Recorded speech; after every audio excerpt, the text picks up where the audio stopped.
Opa, economia? E agora? E agora, como está a sua gestão financeira?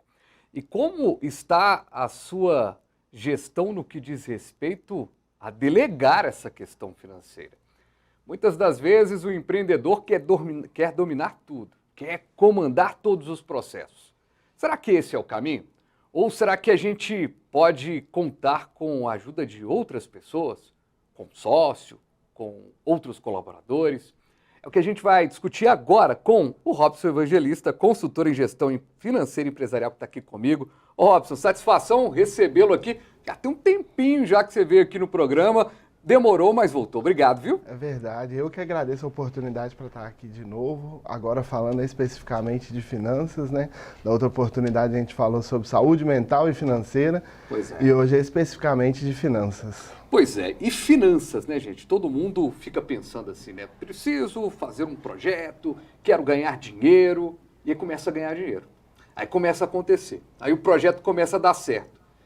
E aí é nesse momento, Robson, que começa a dar tudo muito certo, é que pode acontecer algo de muito errado se a pessoa não começar a se atinar para alguns pontos, né?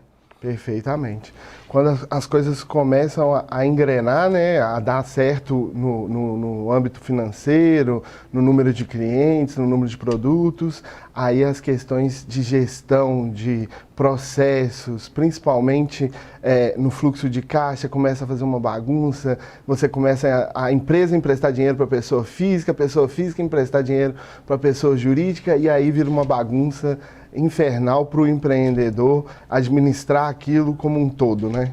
Legal, né? É bom você falar isso, é interessante porque as finanças elas já começam a dar errado quando a pessoa, aí vamos falar primeiramente aqui do microempreendedor, né? Quando ele começa a pagar o estoque com dinheiro físico, não tem uma divisão. Mas pensando no grande, né, no que diz respeito ao crescimento e tudo mais, você sempre vê que tem uma organização financeira, sempre nas grandes empresas, nas médias empresas que a gente convive no dia a dia, a gente percebe que sempre tem aquela figura ali dos sócios, que é o empreendedor, que faz acontecer, que vende, que faz a coisa com o cliente, e tem aquele outro sócio que tem um perfil financeiro. Não que seja sócio, não é necessariamente seja sócio, mas é preciso delegar alguma pessoa para cuidar dessa questão financeira, perder um pouco o medo no que diz respeito a isso? Com certeza, isso é uma coisa que o brasileiro traz aí há muitos anos, de guardar tudo e ter medo das questões ligadas ao financeiro. E hoje os bancos, os sistemas, eles dão um know-how, um suporte muito grande para os empreendedores não terem esse tipo de medo. Você está falando aí de um sócio, de uma empresa. Eu, inclusive, trabalhava numa empresa, né? Uma agência de talentos, e hoje eu sou um sócio dessa empresa de talentos, exatamente para cuidar da parte financeira. Ok. O rapaz que era o sócio majoritário da empresa, ele é uma mente criativa, e ele, Robson, eu preciso de alguém aqui com a sua visão administrativa, financeira, porque isso eu não dou conta. E ele delegou, e graças a Deus estamos indo bem, somos a maior agência de Minas Gerais hoje, e vamos crescendo. Qual que é o nome da agência? Máxima Agência de Modelos e Talentos. Legal, então você tem, aí você faz um casting ali para as segurações, para os eventos. Exatamente, para propagandas, a gente faz para festa, locutores, muitos personagens de vários propagandas que estão na mídia hoje são feitas lá pelos nossos agenciados.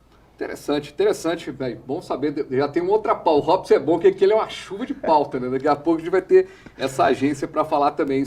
Esse trabalho seu com a agência eu não conhecia, conheço bem já esse seu trabalho como consultor em gestão financeira empresarial, que é, de certa forma, acompanhar a empresa, né? A gente tem um caminho. Me conta aí um case legal de alguém que, de repente, você já assistiu, né, no seu projeto, que estava muito bem engrenado, como eu citei aqui no exemplo, né, em termos de vendas, mas que estava com o caminho ali, o tubo ali do financeiro meio desorganizado. Temos vários cases para falar a respeito disso, inclusive a gente está montando aí um curso voltado para isso exatamente por causa desses cases. Mas eu vou citar aqui a iVidros, é uma empresa aqui de Belo Horizonte que estava em desenvolvimento, ela pegou um novo produto chamado MVA, que é os móveis em vidro e alumínio, e deslancharam a vender bastante. E eles estavam um pouco perdidos, principalmente com essa questão financeira e administrativa. Chegaram para a RE Gestão Empresarial, a gente analisou a situação como um todo, fez um planejamento, tem feito tratativas mensais com eles e eles continuam crescendo, continuam avançando e agora sim, de forma organizada, consolidada. Outro dia mesmo, é um casal, são sócios, a esposa me ligou e falou assim, Robson, eu quero começar a fazer algum tipo de investimento. Olha o nível que a empresa já chegou, que já está conseguindo fazer aquelas economias para fazer a reserva de emergência da empresa. Então, foi um case de muito sucesso de um pessoal que já estava avançando, porém de forma desorganizada, não entendia muito os custos da operação, as despesas fixas da empresa, como era a retirada pro labore dos sócios, que são um casal. Então, a gente foi estabelecendo esses processos, essas regras dentro da empresa, e com isso eles avançaram ainda mais e tenho certeza que em breve vão ser uma das referências aí em MVA, em vidros, em Belo Horizonte. Ou seja, tinha demanda, tinha caminho, mas a pessoa estava ali com o financeiro desorganizado. E eu sei que é difícil a gente dar um passo a passo num programa de televisão, até porque a gente não está num Telecurso 2000, lembra, gente, do Telecurso 2000? Verdade. Mas ainda tem, né, o Telecurso 2000. Quem vai lembrar muito é o Rafa, que acompanha tudo quanto é tipo de coisa na televisão, nosso diretor aqui. Que lembra, assiste tudo, vê todos os programas, acho que ele vai contar para mim no intervalo se tem o Telecurso 2000 ainda.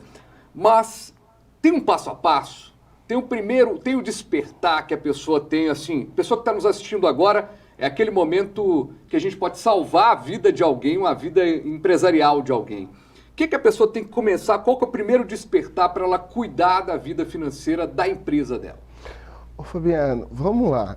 O primeiro passo é abrir a empresa. Abriu a empresa, se você tem expertise em ser dentista, em ser fisioterapeuta, em fazer os doces, em instalar vidros, procure um especialista de outra área para poder te assessorar. Eu criei a RE Gestão Empresarial em função disso, para assessorar pequenos, médios empreendedores que não têm que cuidar dessa parte financeira e não precisam ter essa expertise. Então procure ajuda com preço baixo, você consegue encontrar profissionais hoje, sistemas que conseguem te assessorar. O que você está dizendo é o seguinte, desde o início, o ideal era que uma empresa começasse já com alguém que fosse um consultor financeiro, alguém com esse setor administrativo financeiro meio que já delegado. Exatamente. Por quê? Porque quando você começa errado, e eu pego muitos clientes no meio do caminho, a situação no meio do caminho é muito mais complexa e demora muito mais tempo para você arredondar a bola, para a empresa realmente começar a crescer. Se você já começa da forma correta, você já começa a entender essa questão, esses nominhos chatos, margem de contribuição, o ponto de equilíbrio, quais são suas despesas fixas, o meu custo operacional, como é que eu calculo isso? Nosso software lá faz esses cálculos todos para a empresa. Então, se você procura um especialista, e é como eu estou dizendo, hoje, essa expansão do mercado mundial, e aqui no Brasil, existem empresas com preços acessíveis para todo tipo de empreendimento, para todo tipo de empreendedor. Então, você não precisa começar errado, você pode começar da forma certa. Se você fatura menos, você paga menos. Se você fatura mais, você vai pagar mais. Então, paga de acordo com o faturamento? Com o número de operações que você vai executar. Ok. E operações está incluído desde o balancete da empresa até gerar uma simples nota? Tudo isso a gente faz.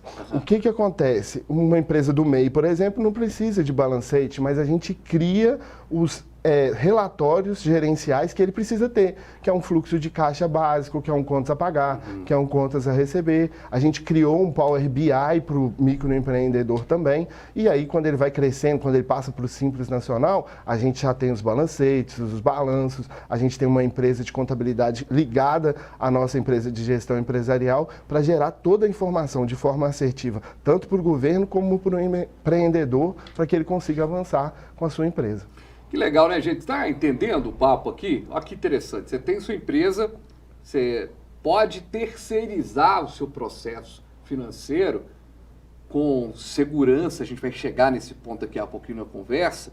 E aí você pode estar mais livre para cuidar das coisas do dia a dia. E às vezes, né, Robson, a pessoa ela é tão técnica no que ela faz, a proeficiência dela tá tão voltada pro trabalho mesmo, aí você citou o exemplo do dentista, Isso. que às vezes uma simples nota para gerar é melhor que esse serviço seja terceirizado, que ele vai ser melhor conduzido do que necessariamente uma pessoa ir lá, fazer uma nota, parar ali, né, mesmo que seja um sistema que é simples, que é didático, mas alto ali, né, autogerenciável, mas pessoa não está ali para aquilo. Assim, às vezes ela vai perder um tempo, vai ter que tirar um horário que ela vai deixar de atender um paciente para fazer um serviço que alguém já está preparado para aquilo. Exato. Mas está todo mundo aberto para essa terceirização?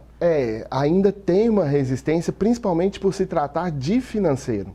A terceirização já vem de muito tempo. Hoje, a maioria das empresas terceiriza o advogado, o contador, a parte de marketing, mas ela não está acostumada por uma essência, por uma coisa que vem lá das tradições brasileiras, de passar o financeiro dela para uma outra pessoa cuidar. E às vezes ela passa para uma pessoa ali próxima dela, que é uma pessoa responsável, mas que não sabe nada de finanças. Então, é exatamente isso, a pessoa vai perder o tempo, vai perder uma consulta, vai perder uma hora lá do consultório ou do que ela pratica, e às vezes o custo dessa hora é muito mais caro que ela pagar uma empresa para fazer tudo isso para ela. É isso que eu venho trazendo à tona nas conversas e nos diálogos, para que o empreendedor possa entender. Hoje o pequeno e médio empreendedor são responsáveis por maior parte do PIB da economia brasileira, para que eles possam entender que eles podem contar com outras empresas para ajudá-los, para crescer de forma organizada, de forma ordenada e sem nenhum problema. E eu tenho certeza que o custo vai ser muito menor do que todos os dias ele parar meia hora para fazer uma planilha, para preencher uma nota e outras atividades que são inerentes ao setor financeiro. Tudo muito bom, tudo muito bem, mas tem alguns pontos que você ficou com a pulga atrás da orelha, né? Como é que seria a segurança disso? Como é que a pessoa vai terceirizar essa questão financeira? Mineiro, né? Desconfiado, tenho certeza que está pensando isso. Como é que fica essa gestão para que a pessoa, aproveitar aqui também a presença do Robson para explicar para a gente como que a pessoa não se perde, para que ela não se perca mesmo nos negócios? E qual que é a importância desse planejamento financeiro? Esse planejamento financeiro pode ser acompanhado junto com esse processo terceirizado? Tudo assunto para a gente discutir no segundo bloco do nosso Economia e Agora, que faz o intervalo.